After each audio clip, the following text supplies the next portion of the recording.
نبی میرا دل مقام حبیب ہے۔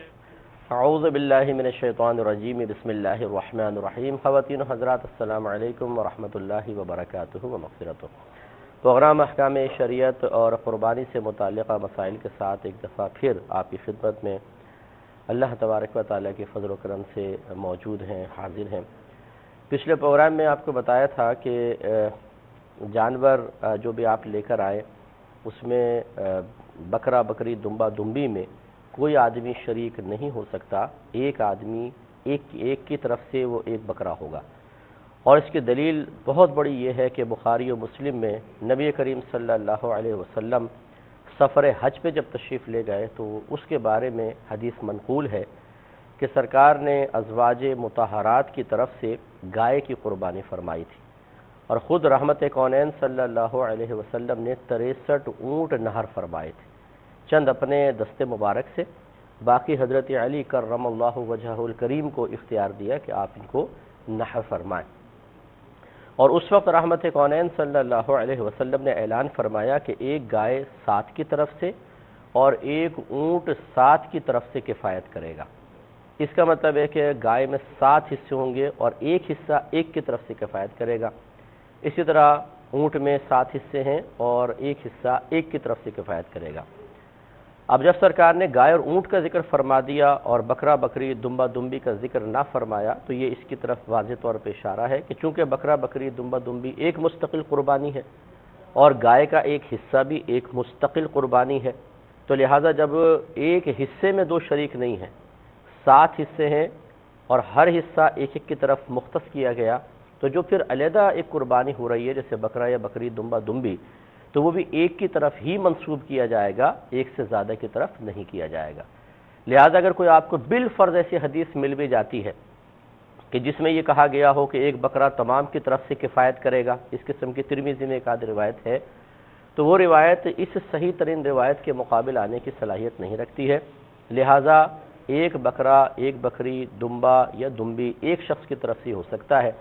اب اگر کوئی یہ کہے کہ جی یہ ایک بکرا پورے گھر والوں کی طرف سے یا ایک دمبا ہم سب کی طرف سے، بلکہ اگر 2 آدمی بھی کہیں آدھے آدھے پیسے ملا کر کے یہ ہماری طرف سے ایک بکرا، تو کسی کی بھی قربانی نہیں ہوگی، کیونکہ آدھے جانور کی قربانی کا شریعت کی نگاہوں میں کوئی تصور نہیں ہے، ایک جانور ایک شخص کی طرف سے ہوتا ہے، ٹھیک ہے نا؟ تو اس لیے یا ایک حصہ ہوتا ہے جیسے گائے کا، اس لیے اس کو اچھی طرح سمجھ لیں۔ بعض لوگ اب بھی یہ کر رہے ہیں میری نالج کے مطابق، کیونکہ ہمارے پاس میلز آتی رہتی ہیں، لوگ ہم سے کویسچنس کرتے رہتے ہیں، جو کچھ ان کے ہاں رواج رسم، جو کچھ ایک معمول گھر میں عرصہ دراز سے چل رہا ہے وہ ڈسکس کرتے ہیں شرعی اعتبار سے۔ تو بہت سے گھروں میں اب بھی ایسا ہو رہا ہے کہ ایک جانور لاتے ہیں اور کہتے ہیں ہم سب کی طرف سے، اور وہ گائے نہیں ہوتی، اونٹ نہیں ہوتا، بلکہ بکرا یا بکری ہوتی ہے، دمبا دمبی ہوتی ہے، اور اس طریقے سے وہ کسی کی بھی قربانی نہیں ہوتی۔ اس کی طرف اچھی طرح توجہ فرمائیے۔ ایک کالر ہمارے ساتھ ہیں، السلام علیکم۔ وعلیکم السلام جی، میں نے آپ پہلا کوشچن کرنا ہے کہ ہمارے ہاں اکثر بڑی عورتیں کہتی ہیں کہ عصر کے بعد جھاڑو نہیں دینا، ٹھیک ہے، تو اس کے بارے میں شریعت کیا کہتی ہے؟ ٹھیک ہے۔ اور دوسرا میرا کوشچن ہے کہ میں نے اپنی بیٹی کا نام مناہل عروج رکھا، تو مجھے کسی نے کہا کہ آپ نے مناہل تو رکھا ہے لیکن عروج نہ رکھیں، اسے یہ عروج نہیں رکھنا چاہیے، تو اس کے بارے میں آپ مجھے بتائیے۔ اور میرا تیسرا کوشچن ہے کہ میں اکثر نماز جب پڑھتی ہوں منہ میں آہستہ آہستہ، تو میرا جو حلق ہے اس میں ہلکی ہلکی سی پین ہونے لگتی ہے اور ساتھ ہی میرے سر میں درد ہونے لگ جاتا ہے، تو میں تھوڑی سی اونچی آواز میں نماز پڑھتی ہوں، مثلا منہ سے اونچی آواز کے میرے پاس کوئی کھڑا ہو تو وہ سنے گا ضرور، تو آپ نے کہا تھا کہ اونچی آواز میں نماز نہیں ہوتی، تو مجھے تو 32 سال کی میں ہو گئی ہوں اور میں جتنی بھی نمازیں پڑھتی ہوں تھوڑی اونچی آواز میں پڑھتی ہوں، تو میری وہ نمازیں کیا ساری نہیں ہوئی؟ اور میں آگے کیا کروں؟ میں تو بہت کوشش کرتی ہوں، میرے سر میں پین شروع ہو جاتا ہے، میرا برا حال ہو جاتا ہے، میں تنگ آ کے پھر اونچی آواز میں پڑھنے لگتی ہوں، تو میں کیا کروں اس بارے میں؟ مجھے صحیح طرح سے بتائیں۔ جی جی۔ اور تو میرا ایک اور کوشچن ہے کہ میں درود ابراہیم پڑھتی ہوں کہ میرے رزق میں اللہ تعالیٰ برکت ڈالے، تو مجھے کم سے کم تعداد میں کتنی دفعہ پڑھنا چاہیے؟ اور اکثر میں کام کرتے جب پڑھتی ہوں تو میرے بازو بھی تھوڑے اوپر ہو جاتے ہیں گھٹنوں سے، اور کبھی کبھار بال بھی کوئی نظر آنے لگتے ہیں، تو کیا ایسے میں درود شریف پڑھ سکتی ہوں؟ جی اور ایک اور کالر ہے. السلام علیکم. وعلیکم السلام مفتی صاحب. السلام علیکم. جی وعلیکم السلام. ہاں مفتی صاحب میرا ایک سوال یہ ہے کیا ہے کہ مجھے کسی نے بتایا ہے کہ فرض نماز کے بعد آیت الکرسی پڑھو نا تو اللہ تعالیٰ کو بندے کا ڈائریکٹ رابطہ ہو جاتا ہے. ڈائریکٹ رابطہ ہو جاتا ہے؟ ہاں اللہ تعالیٰ کا اور بندے کا فرض نماز کے بعد آیت الکرسی پڑھنے سے. اچھا اور مجھے یہ بھی بتایا ہے کہ الحمد شریف پڑھو، الحمد شریف کے بعد ہے نا وہ سورہ بقرہ کی آخری آیت. تو میں یہ کرتی ہوں جیسے آیت الکرسی پڑھ لیتی ہوں فرض نماز کے بعد، پھر 3 دفعہ درود شریف پڑھ کے پھر الحمد شریف پڑھتی ہوں، پھر وہ سورہ بقرہ کی آخری آیت پڑھتی ہوں، تو گناہ تو نہیں ہوگا؟ ٹھیک ہے. اور میرے سوال یہ کہ یہ سنت جو ہے نا میری ایک سنت رہتی ہے تو میں دوسری سنت اسی لیے چھوڑ دیتی ہوں کہ میں جنت میں تو جاؤں گی نہیں. کیا ایک سنت چھٹنے سے نماز اللہ میں جنت میں بھیجے گا یا نہیں بھیجے گا؟ سنت چھوڑنے سے کیا ہوگا؟ جنت میں بھیجے گا یا نہیں بھیجے گا ہمیں؟ اچھا کبھی سنت چھوٹ جاتی ہے یوں؟ جس ظہر میں نماز پڑھنے بیٹھی 4 سنت پڑھے 4 فرض پڑھے اور 2 سنت بھول گئی 2 نفل پڑھے میں نے. ٹھیک ہے میں سمجھ گیا. جی میں سمجھ گیا آپ کی بات، میں بتاتا ہوں انشاءاللہ. ایک اور کالر ہیں. السلام علیکم. وعلیکم السلام مفتی صاحب. میں طلبہ بات کر رہا ہوں دیر اسماعیل خان سے. بھائی کیا کھا کے کال کی آپ نے؟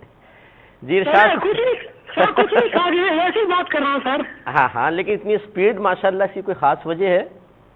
سر میں حافظ قرآن ہوں. اچھا اس وجہ سے ایسا ہے. ٹھیک ہے سر آنکھوں سے نابینا بھی ہونا. اچھا تو اس میں کیا مسئلہ ہے؟ جی ارشاد فرمائیں. شاباش بولیے. سر پہلا سوال سر میرا یہ کہ ایک بار ہم نے حج کر لیا اور دوسری بار بھی حج کرنے کے پیسے اگر ہمارے پاس موجود ہیں تو ہر 5 سال بعد کیا ہمیں حج کرنا چاہیے کہ نہیں کرنا چاہیے؟ ٹھیک ہے. اور سر اور سوال یہ ہے کہ کیا یہ جو پینٹ شرٹ وغیرہ پہنتے ہیں لوگ یہ پینٹ شرٹ پہننا جائز ہے یا نہیں ہے سر؟ آفس وغیرہ میں یا عام طور پہ؟ عام طور پہ سر، عام طور پہ. ٹھیک ہے بتاتا ہوں. ٹھیک ہے. اور ایک مزید کالر ہیں. السلام علیکم. السلام علیکم. جی وعلیکم السلام. وعلیکم السلام مفتی صاحب میں بات کر رہا ہوں، میں سعودی عربیہ جبیل سے. اچھا جی ارشاد فرمائیے. جی مفتی صاحب میرا کوشچن یہ تھا جو یہ قربانی سے ریلیٹڈ ہے. جی بولیں. جس طرح میرے گھر میں ماشاءاللہ میرے بھائی بھی ہیں، بڑے بھائی ہیں جو جاب کرتے ہیں، میرے والد صاحب بھی ہیں جاب کرتے ہیں، میں بھی جاب کرتا ہوں. ہم ماشاءاللہ حسب استطاعت ہیں ماشاءاللہ تینوں. تو قربانی سے ریلیٹڈ کیا ہم تینوں کی طرف سے ایک ایک قربانی واجب ہے یا ہم ایک گھر کے طور پہ اگر ایک گھرانے کے طور پہ ایک قربانی کریں تو وہ بھی شرعی لحاظ سے قابل قبول ہے؟ ٹھیک ہے. اور فی الحال بس یہی کوشچن. آپ چلیں میں بتاتا ہوں انشاءاللہ. میں عرض کرتا ہوں انشاءاللہ. ایک مزید کالر ہے. السلام علیکم. السلام علیکم مفتی صاحب. جی وعلیکم السلام. جی پہلا کوشچن یہ ہے کہ اگر طواف الزیارہ عصر کے بعد کیا اور اس کے نفل بھی عصر کے بعد پڑھ لیے تو اس کے بارے میں ایک تو ارشاد فرما دیجیے. اور دوسرا کوشچن یہ کہ ہم نے نا چھوٹے چھوٹے کئی پلاٹ لیے ہوئے، جب تھوڑے سے ہو جائیں گے پیسے تو گھر ہم بھی خرید لیں گے، تو کیا اس سے جو ہے زکوٰۃ کے بارے میں بھی بتا دیجیے. ٹھیک ہے. اور جی بہت بہت شکریہ. ٹھیک ہے میں انشاءاللہ عرض کرتا ہوں. ایک مزید کالر ہیں. السلام علیکم. السلام علیکم. وعلیکم السلام. جی سوال کرنا تھا. میں کینیڈا سے بات کر رہا ہوں. حضرت صدیقی میرا نام ہے. جی میں پتہ کرنا چاہ رہا تھا کہ جیسے ہم لوگ قربانی کرتے ہیں پاکستان میں تو اس کی رقم کچھ کم ہوتی ہے کینیڈا کی رقم سے، تو آیا ہماری قربانی قبول ہوگی یا نہیں ہوگی؟ ٹھیک ہے. اور دوسرا سوال یہ ہے کہ ہم لوگ یہاں پر رہتے ہیں تو بعض جگہ مسلح ہیں. مسلوں میں یہ ہوتا ہے کہ جیسے ہم نے جا کے نماز پڑھ لی اکیلے لیکن ہوتا یہ ہے کہ بعض اوقات ہم دیکھتے ہیں کہ ہم نے فرض ادا کر لی ہے، لیکن اس کے بعد یہ ہوتا ہے کہ کوئی 2-3 لوگ آتے ہیں اور جماعت کرانا شروع کر دیتے ہیں. تو آیا ہم لوگ اس جماعت میں شریک ہو سکتے ہیں کہ نہیں ہو سکتے؟ ٹھیک ہے. اور بس یہی سوال تھا. بہت شکریہ. ایک اور کالر ہیں. السلام علیکم. السلام سر، میں ہولڈ پہ ہوں. جی جی فرمائیے، ارشاد فرمائیں. اچھا سوال سر یہ تھا کہ میں مفتی صاحب سے پوچھنا تھا کہ میں چونکہ اپنا ایڈوکیٹ ہوں ادھر کمالیہ میں، اور میں نے اپلائی کیا تھا کینیڈا کے لیے اپنے ویزا اپلیکیشن کے لیے، وہ ریفیوز ہو گیا تو پھر میں نے ریویو دائر کر دیا، لیکن ابھی وہ کافی دن ہو گئے، 4-5 ماہ ہو گئے ہیں، لیکن ابھی تک رابطہ نہیں ہوا. تو پتا کرنا تھا. چلیں اچھا میں بتاتا ہوں انشاءاللہ. ٹھیک ہے انشاءاللہ عرض کرتا ہوں. تو آپ کی خدمت میں عرض کر رہے تھے کہ جانور میں حصہ داری کے آپ کو مسائل بتائے تھے. اس کے بعد ایک مزید مسئلہ ذکر کیا تھا کہ جانور سے کسی قسم کا نفع لینا شرعاً جائز نہیں ہے. یہ سمجھ لیجئے کہ اللہ تبارک و تعالیٰ کی ایک امانت ہے جسے ہمیں بعینہ ہی اللہ تعالیٰ کی بارگاہ تک پہنچانا ہے، اور یقینی سی بات ہے کہ اس کا گوشت یا خون تو اللہ کی بارگاہ میں نہیں پہنچتا، ہمارا تقویٰ ہمارا اخلاص ہی پہنچتا ہے.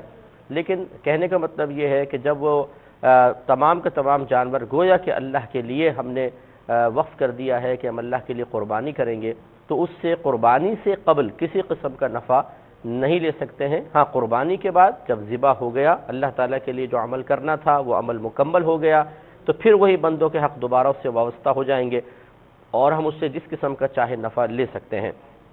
لہذا جانور کا جیسے اونٹ لاتے ہیں بعض لوگ تو گلی میں بچوں کو سیر کرانا شروع کر دیتے ہیں، یہ قطعاً غلط ہے. اس میں یہ گناہ کی ایک صورت آپ کہہ لیجئے کہ جانور کو تنگ کرنا، وہ بھی قربانی کا جانور.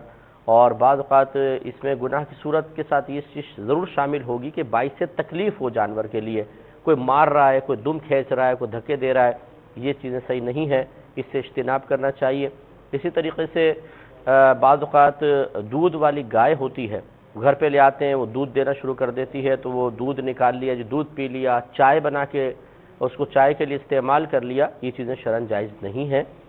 اگر بالفرض کسی نے دودھ نکال لیا اور استعمال بھی کر لیا ہو اور اسے بعد میں احساس ہوا، یا جیسے ابھی کسی نے مسئلہ سنا، تو اسے چاہیے کہ پہلی بات تو اللہ کی بارگاہ میں توبہ کرے اور جتنے کا دودھ پیا تھا اتنی قیمت صدقہ کرے. ایک مختصر سے بریک پر جائیں گے، ہمیں یقین ہے آپ ہمارے ساتھ ہی رہیں گے. بسم اللہ الرحمن الرحیم. آپ کا مسئلہ بتا رہے تھے کہ قربانی کے جانور سے کسی قسم کا نفع لینا شرعاً جائز نہیں ہوتا ہے، یعنی قربانی سے پہلے. قربانی کے بعد تو پورا جانور پھر آپ کے لیے ہے، آپ جس طرح چاہیں اس سے نفع لے سکتے ہیں، لیکن اس میں تھوڑی سی کنڈیشن ہے، وہ بتاتا ہوں. بہرحال قربانی سے پہلے جو ہے وہ دودھ وغیرہ اگر نکال لیا ہو تو جتنی قیمت کا دودھ نکالا ہے وہ اتنی قیمت صدقہ کرنی ہوگی. بعض اوقات یہ بامر مجبوری بھی ہوتا ہے، جیسے گائے کا دودھ زیادہ اتر رہا ہوتا ہے تو وہ تھن بھر جاتے ہیں، اور اگر اس کو نہ نکالا جائے تو اس سے گائے کو تکلیف ہوتی ہے، اس لیے پھر وہ نکالنا مجبوری ہوتی ہے. تو وہ نکال کر اگر نکالا ہو تو وہ خود ذاتی استعمال میں نہ لائیں، اسے بعین ہی صدقہ کر دیں، یعنی کسی غریب کو دے دیں. یہ اس صورت میں قیمت کا آپ کو عرض کر رہا ہوں کہ جب غلطی سے استعمال کر لیا ہو تو پھر اس کی قیمت دینی ہوگی. یوں نہیں کر سکتے آپ کہ دودھ نکال کے سوچیں کہ چلو دودھ رکھ لیتے ہیں اور اس کی قیمت صدقہ کر دیتے ہیں، یہ صحیح نہیں ہوگا. آپ کو اگر دودھ نکالا ہے، مسئلہ معلوم ہے، تو بعین ہی دودھ ہی صدقہ کرنا ہوگا. ہاں اگر خدا نخواستہ جیسے معلوم نہیں تھا استعمال کر لیا تو پھر آپ اب دودھ تو والا دودھ بعین ہی نہیں رہا تو اس کی قیمت ہوگی، یہ ذہن میں رکھیں. اسی طرح دمبا دمبی وغیرہ کی بعض اوقات اون اتار لی جاتی ہے تو یہ بھی کام آتی ہے اور یہ باقاعدہ بکتی بھی ہے. تو یہ آپ تو خیر بیچ نہیں سکتے ہیں، لیکن بعین ہی کسی غریب کو آپ یہ صدقہ کر دیجئے. باہر بھی نہ پھینکے اور نہ اس کو سیل کر سکتے ہیں، نہ اپنے ذاتی استعمال میں لے سکتے ہیں، یہ اس کو آپ کو کسی غریب کو ہی صدقہ کرنی ہوگی. قربانی کے 3 دن ہوتے ہیں، جیسے آپ کو پتہ ہے کہ 10 ذو الحجہ، 11 اور 12. 10 ذو الحجہ کو طلوع فجر سے قربانی کا وقت اسٹارٹ ہو جاتا ہے. طلوع فجر سے جیسے فجر شروع ہوگی قربانی کا وقت شروع ہو جائے گا. لیکن شہر میں قربانی کرنے کی شرط یہ ہے کہ عید کی نماز ہو چکی ہو. لہٰذا اگر طلوع فجر ہو گئی لیکن عید کی نماز سے پہلے کسی نے قربانی کر دی تو یہ قربانی نہیں ہوگی، تو یہ اس لیے انتظار کرنا ہوگا جب عید کی نماز ہو جائے۔ ہاں یہ ضروری نہیں ہے کہ آپ کی قریبی مسجد میں ہو جائے، اگر آپ کہیں دور نماز پڑھ کر آ گئے جہاں پہلے نماز ہوتی ہے تو بالکل آپ آ کر قربانی کر سکتے ہیں، لہذا عید کی نماز کا انتظار کرنا ہوگا۔ اس سے پہلے اگر قربانی کر دی تو پھر یہ قربانی نہیں ہوگی۔ رحمت کونین صلی اللہ علیہ وسلم نے اسی طرح ایک جانور کو عید کی نماز ہو جانے سے پہلے ذبح شدہ دیکھا تو آپ نے ارشاد فرمایا کہ جس نے عید کی نماز سے پہلے قربان کیا اس نے اپنے لیے قربان کیا، اور جس نے عید کے بعد قربان کیا اس نے اللہ کے لیے قربان کیا، لہذا یہ قربانی اس طرح نہیں ہوتی ہے، اس کا خیال رکھیے گا۔ باقی انشاءاللہ کل جو ہے وہ ذبح کے مسائل، قصائی وغیرہ کے مسائل عرض کر دوں گا، اور ذبیحہ میں کیا چیز کھانا جائز ہے اور کیا ناجائز ہے اس کے بارے میں تھوڑا سا ہم زیادہ کلام کر لیں گے۔ اب جوابات کی طرف آتے ہیں۔